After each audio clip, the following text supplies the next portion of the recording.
Bienvenidos a Aprendamos Español 2. Yo soy Dr. Daniel Viamonte, su maestro de Español 2, y junto con su facilitador vamos a trabajar sobre lección 2 de unidad 2. ¿Recuerdan ustedes? Do you remember what we covered last time? If you remember, last time we covered from the telenovela ¿Qué decimos? Charlar entre amigos, and we discussed the vocabulary that was used. We reviewed a typical menu of a restaurant. We reviewed and discussed a typical table setting. We took a look at that wonderful country of Venezuela, un país para querer. And we discussed how often do we do something.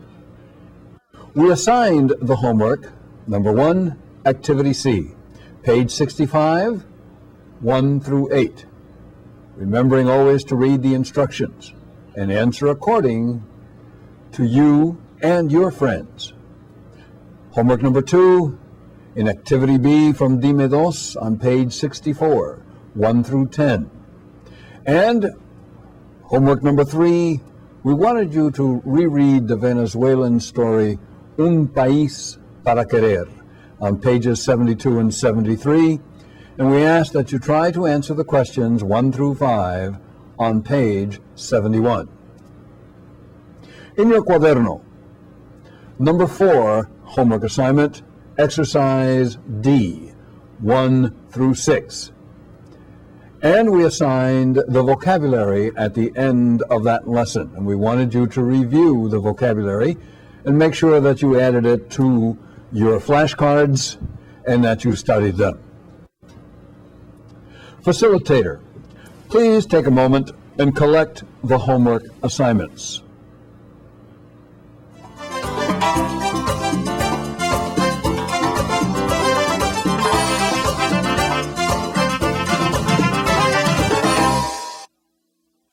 Today, we want to discuss nationalities. We want to ask and answer questions about our past summer vacation. In Para Empezar, a story, El pájaro de los siete colores. And we're going to review and discuss preterite, additional regular AR, ER, and IR verbs. For nationality, in a moment, we'll be putting up on the screen the country, the Spanish-speaking country, its capital, and we'll identify what a person is called from that country, and that's known as nationality. We've put the countries in alphabetical order, and you'll notice that we will identify from what continent or area, what the country is, what the capital is, and what the nationality is. Are you ready? Our first country comes from Argentina. It's in South America, and that's what the SA stands for. The capital is Buenos Aires, Buenos Aires.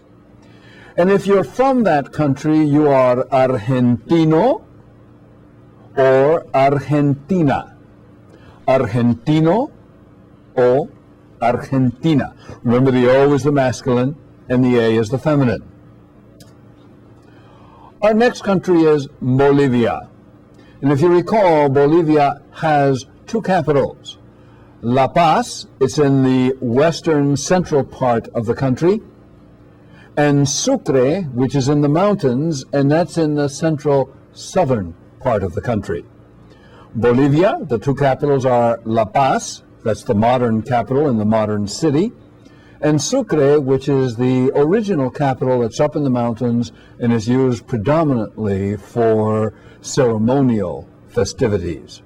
If you're from Bolivia, you are called Boliviano or Boliviana, Boliviano, Boliviana, and that's also in South America.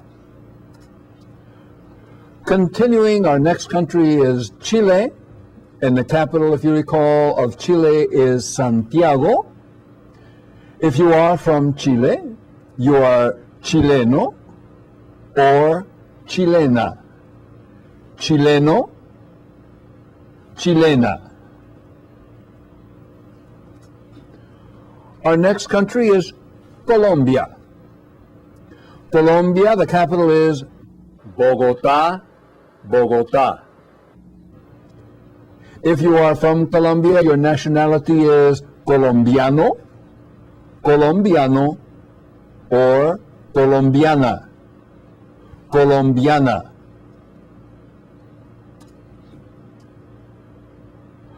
Our next country is in Central America, and it's Costa Rica, rich coast, literally translated. Costa Rica's capital is San Jose. If you are from Costa Rica, you are a Costa Ricense, and that's good for masculine or feminine. So if you're a man or a woman, you can call yourself Costa Ricense.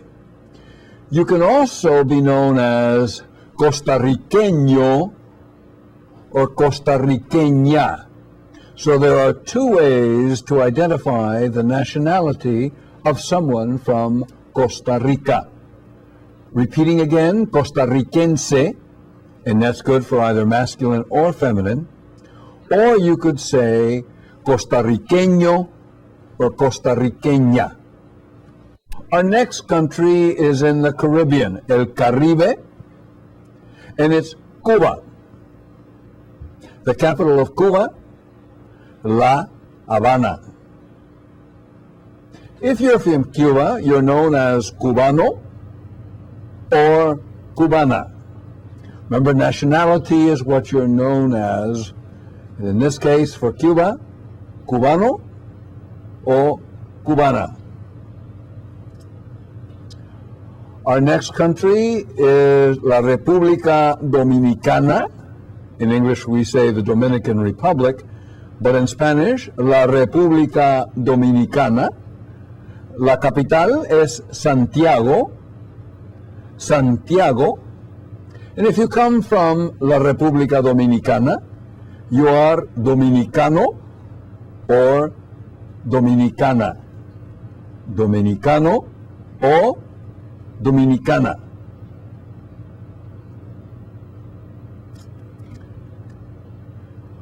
Our next alphabetical Spanish-speaking country is Ecuador, and the capital of Ecuador is Quito. Quito. If you are from Ecuador, Ecuatoriano, Ecuatoriana. And that's from South America, the country Ecuador. Now remember, there is one country in Europe, Europa, España. In English, of course, we say Spain. España. And the capital of España, Madrid. If you are from España, you are known as Español or Española. If you call someone Español, you know you're talking about the masculine. And Española, you're talking about someone who is feminine. Remember, it is the only country in Europe that has Spanish as its primary language. Guatemala, from Central America, Guatemala. The capital, Guatemala. That should be easy to remember. Guatemala, Guatemala. And if you are from Guatemala, your nationality is Guatemalteco, Guatemalteco, or Guatemalteca, Guatemalteca. The country, Guatemala, Central America. Our next is Honduras. Honduras, it's in Central America. The capital is Tegucigalpa. Tegucigalpa. If you're from Honduras, your nationality is Hondureño. Hondureño. And if you're feminine, Hondureña. Hondureña. The country, Honduras.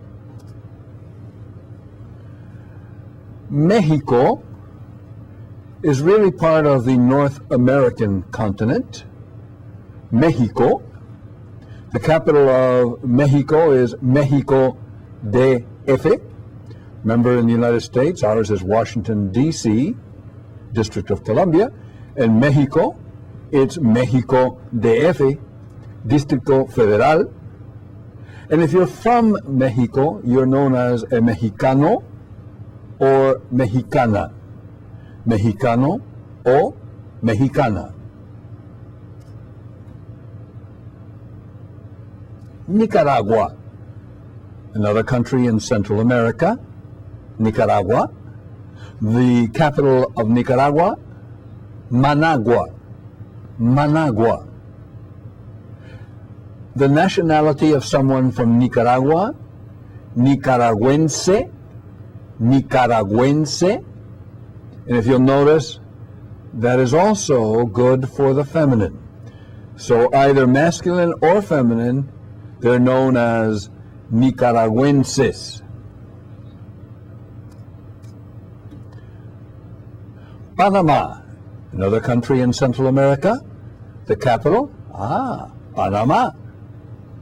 Panama, Panama. If you are from Panama, your nationality is Panameño. Panameño. Or Panameña. Panameña. The country, Panama. Paraguay, in South America. The capital of Paraguay, Asunción. Asunción. If you are from Paraguay, you are known as Paraguayo. Paraguayo. Or Paraguaya. Paraguaya. The country is Paraguay. The next country in alphabetical order is Peru. Peru. The capital of Peru, Lima. Lima. The nationality for someone from Peru is Peruano, Peruano, o Peruana. Peruana. The country, Peru.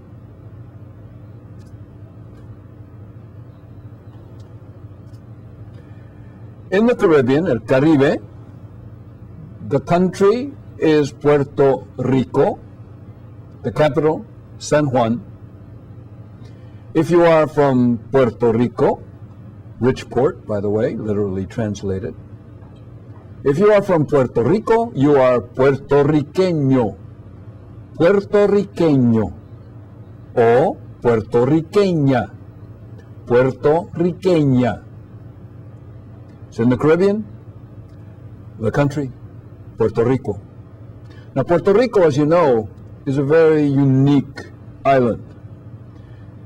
It is part of the Commonwealth of the United States, but they have separatist status.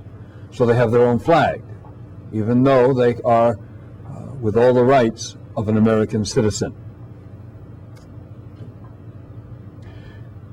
El Salvador.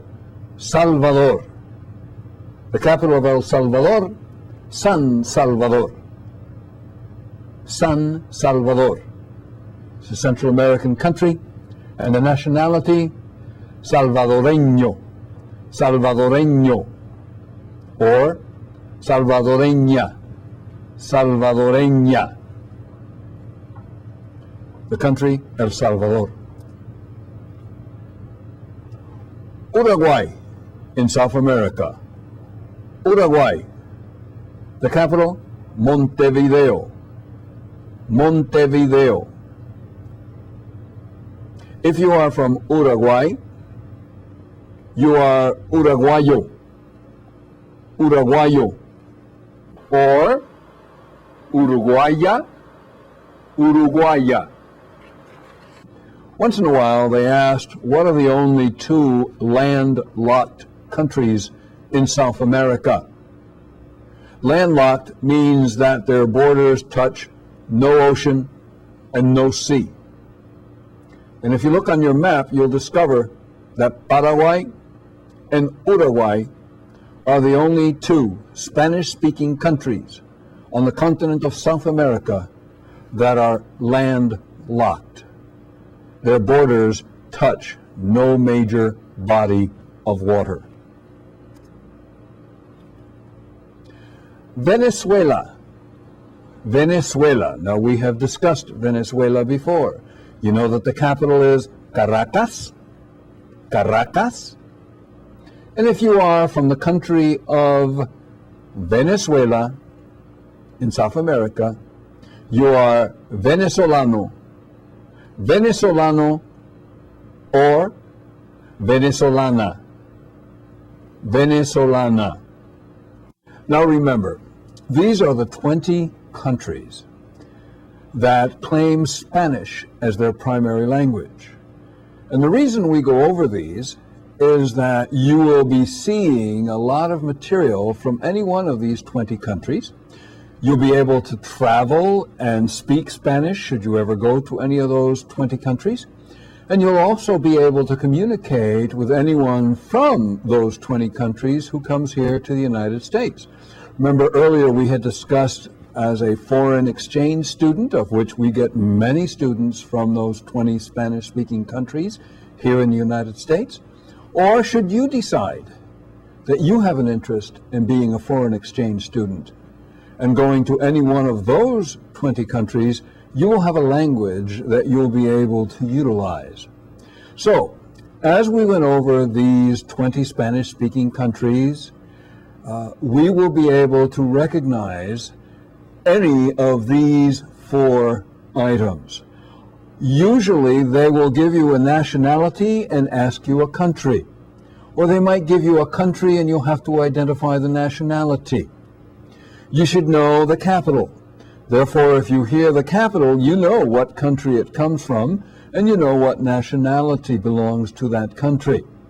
Or if you're given the country or the nationality or the capital, you know what geographic area that Spanish country belongs in. You know, sometimes we want to be asking and we need to answer questions. In this activity, we're going to ask and answer questions about our past summer activities or vacations. You know, when we return from any vacation, we tend to ask and answer what we did. Can you recognize and know how to ask or what to answer if someone questions you about your summer vacation? If we can open up our books to Dime Dos, page 83, and look at Activity C. Is everybody on page 83? Notice that Activity C, El fin de semana. Now you'll notice that there are a number of pictures, 1 through 8. Well, we can see some examples of how we may have spent the weekends during the summer. Let's read the directions. Los compañeros de clase de Erlinda hicieron muchas cosas el fin de semana pasado. Según Erlinda, ¿qué hicieron? What did they do? Notice that in Spanish, you sometimes, in the middle of a sentence, you ask a question. So, if you notice in the book, you insert the marks for a question. The upside down question mark at the beginning, and when the question ends, the question mark. If we look at the model, Blanca y Shotaro estudiaron. Notice on the left-hand margin, we are revisiting the preterite tense and endings for AR verbs. In the first person singular, second person singular, aste, third person singular, o, first person plural, amos, third person plural, aron. Remember that the has an accente, con accente, with an accent, aste, the con accente, and the o con accente. You have to put the accent mark. There is no accent mark in the first person plural, amos, or in the third person plural, aron. So the verb estudiar, to the stem, estudi, you add, if we're looking for the third person plural, the ending aron. Estudiaron, studied, in the past. We use the preterite form with action that has already happened. We use the preterite of regular AR, ER, and IR verbs with action that is finished and completed. It's no longer going on. And third, we use the preterite with regular AR, ER, and IR verbs with action expresses a series of distinct past events. So repeating again, we use the preterite for action that has happened, action that is finished and completed, and action that expresses a series of distinct events that took place in the past.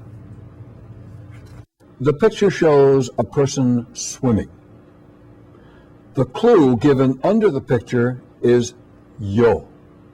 So you would take the verb nadar, to swim, and to the stem, nad, you would add the form of the preterite e con accento.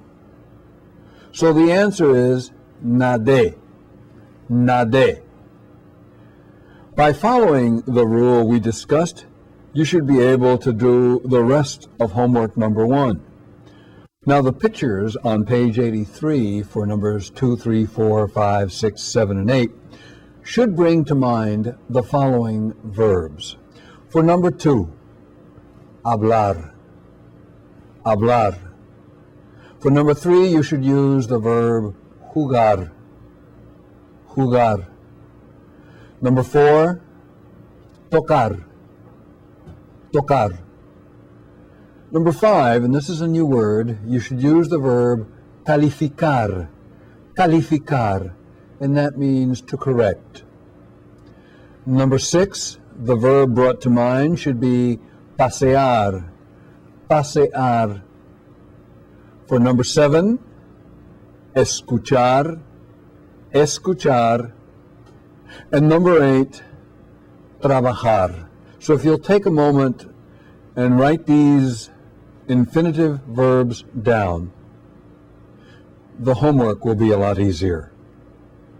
And remember, all you're going to do is take the stem, and to the stem, you're going to add the correct preterite form. And which one will you use? You will use the preterite form that the clue underneath the picture suggests. It could be I, it could be you, it could be he or she, it could be we, because you're included in the activity, or it could be the they form, the ellos, the ellas, or the ustedes form.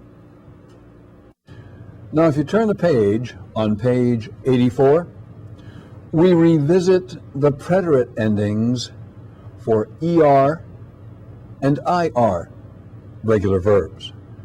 Now remember that in the preterite tense, the endings are the same for regular ER and IR verbs. Let's take a look on the screen. I'm using on the screen the examples perder and vivir.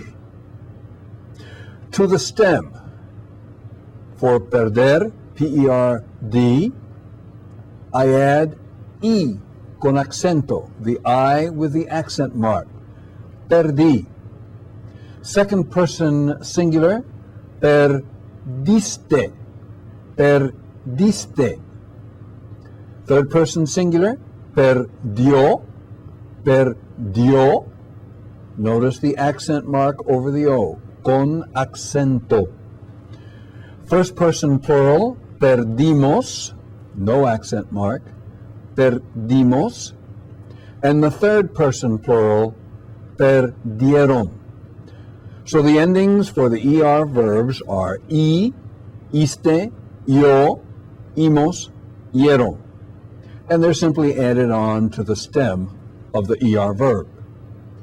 Now as we look at the IR verb, I'm using vivir, to live, and to the stem, V-I-V, I add the same endings as we did for the ER verbs. So they're identical between the ER and the IR. So in the first person singular, viví, I con accento, the I with the accent mark, viviste, vivió, con accento, vivió. In the plural, vivimos, no accento, no accent. Vivieron, no accent mark. So you'll notice that the endings for perder and vivir in the preterite are the same. And that's what we mean by in the ER and the IR, they are identical endings. Now let's take a look at Activity D. Activity D on page 84. Let's read the directions together. Is everybody with me? Activity D. All right. Pregúntale a un o una compañero, compañera, si hizo estas cosas durante el verano. So what we want is for you with a partner, ask each other if you have done any of these things last summer. Facilitator, could you please have the students pair off and practice asking and answering items 1 through 12 in Activity D on page 84. Students, we want you to pair off to get a partner, and then you will each take turns with each question and ask your partner if they had done, and partner, you respond whether or not you did that during the last summer, and then switch roles. Students, do this activity as quickly as possible. Practice your Spanish quickly. Now, facilitator, please stop the tape and return as soon as the students have completed this activity.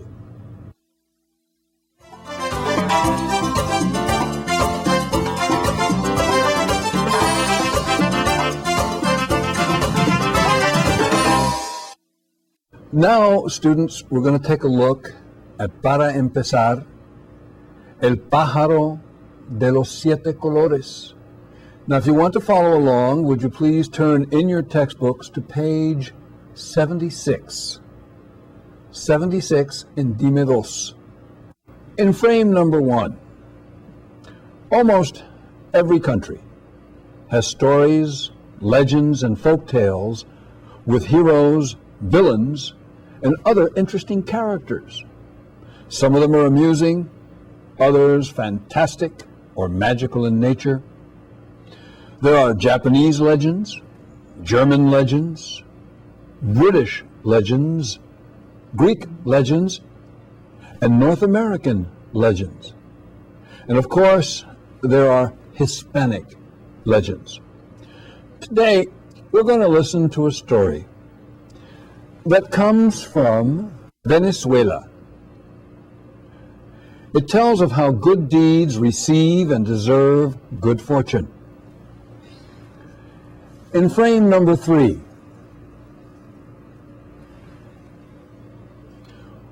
once upon a time, there was a blind man with 3 sons. Everyone knew that the father would remain blind and his sight would not return until such time as he would hear the song from the bird of 7 colors. 7 colores. Because of that, the eldest son decided to go and search for the bird of 7 colors. He arrived at the edge of a river, where there he saw a young boy drowning.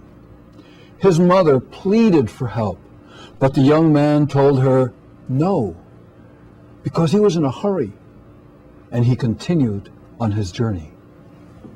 Further ahead, as the eldest son continued on his journey, he arrived at a house of a very poor woman. She asked him for money in order to bury her recently deceased husband. But again, the son said no. He told her he had very little money, and he continued onward on his journey. A while later, the eldest son arrived at an enchanted lake. Since he was very thirsty, he drank the water from the lake, and he became enchanted. He fell into a very deep sleep. When the eldest son did not return, the second son left in search of the bird of 7 colors. But the very same thing happened to him that had happened to his older brother. In frame 7, the third son then decided to go and look for the bird of 7 colors. And when he arrived at the river, he immediately threw himself into the river, and he saved the drowning boy. Later, he continued on his search, and when he arrived at the poor woman's house, the youngest son gave all his money in order to bury the dead man. And again, he continued on his journey. In frame 8, in a little while, the youngest son arrived at a house where there lived 3 sisters. These were the owners of the bird of 7 colors. And when he told the young women of his father, the youngest daughter immediately mounted on his horse, and they quickly returned to the house of the blind man.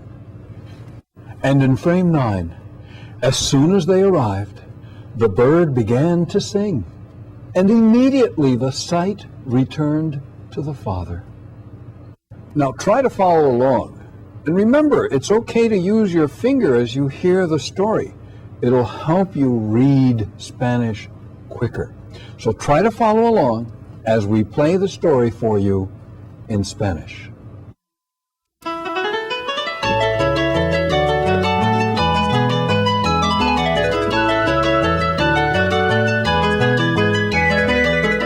El pájaro de los 7 colores. Todos los países del mundo tienen sus cuentos y leyendas con sus héroes y villanos y otros personajes interesantes, divertidos, fantásticos o mágicos. Hay leyendas japonesas, alemanas, inglesas, griegas y norteamericanas. Y por supuesto, hay leyendas hispanas.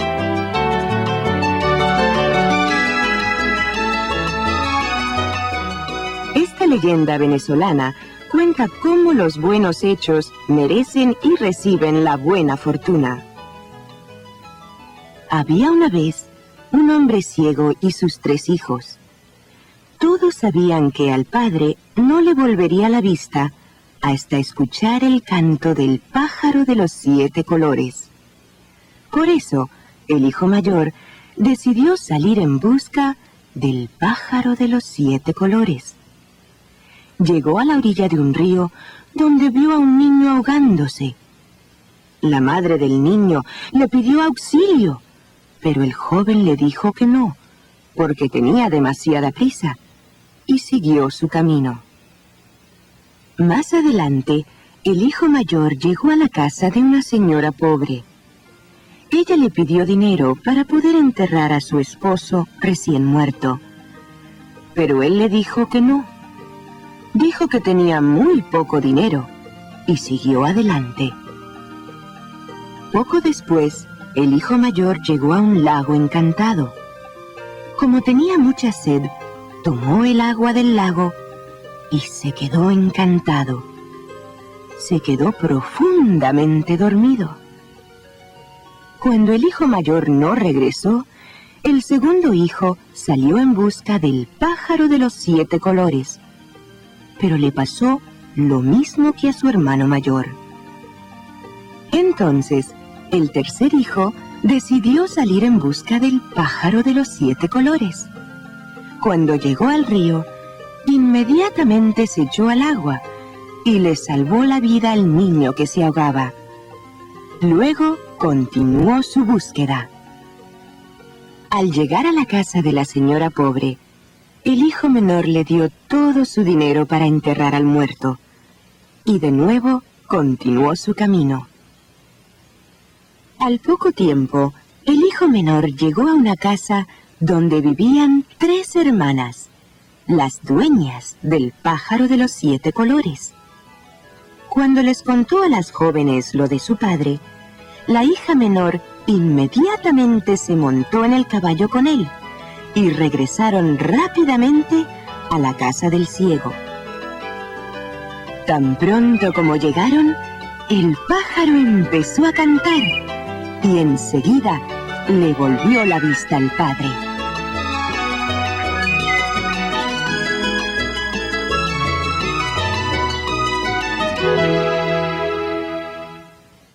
Were you able to follow the story in Spanish?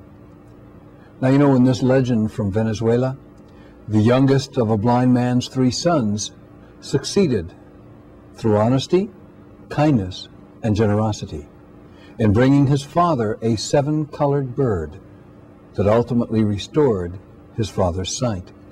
Now, his 2 other brothers, they failed because they were deceitful, greedy, and impatient. Let's turn to page 82 in Dime Dos, page 82, and look at activity A.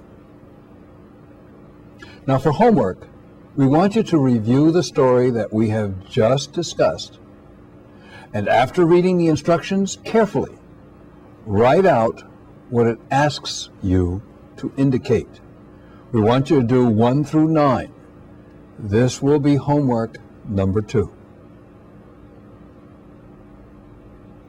Now, let's practice some more vocabulary of regular verbs, AR, ER, and IR verbs. We want you to write these down in your notebooks, so as you see the verb and hear the verb, write it down. Let's begin with AR verbs. The first verb is bajar. Bajar. I'm not going to tell you what they mean right now. I want you to just write the verb down. Cantar. Cantar. Comprar. Comprar. Correr. Correr. Cortar. Cortar. Enseñar. Enseñar. Don't forget the little wave over the N. And by the way, that's called a tilde. T-I-L-D-E. A tilde. Enseñar. Entrar. Entrar. Estudiar. Estudiar. Ganar. Ganar. Gastar. Gastar. Gritar. Gritar. Hablar. Hablar. Lavar. Lavar. Limpiar. Limpiar. pintar, pintar,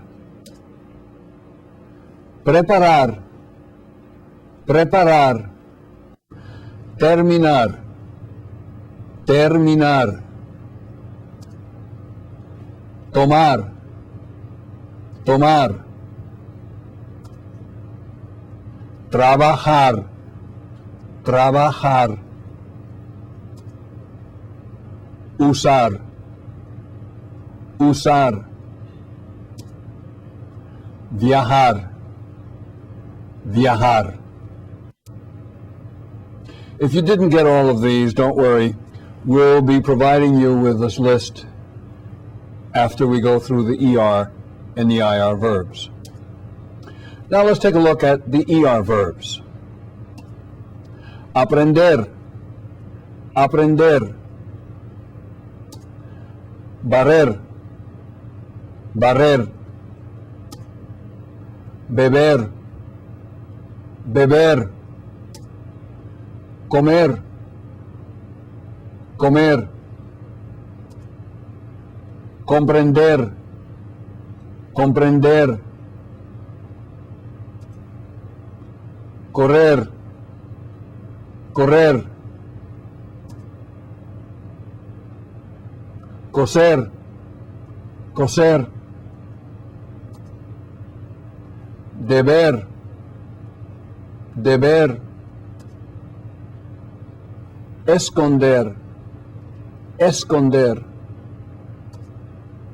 Meter, meter.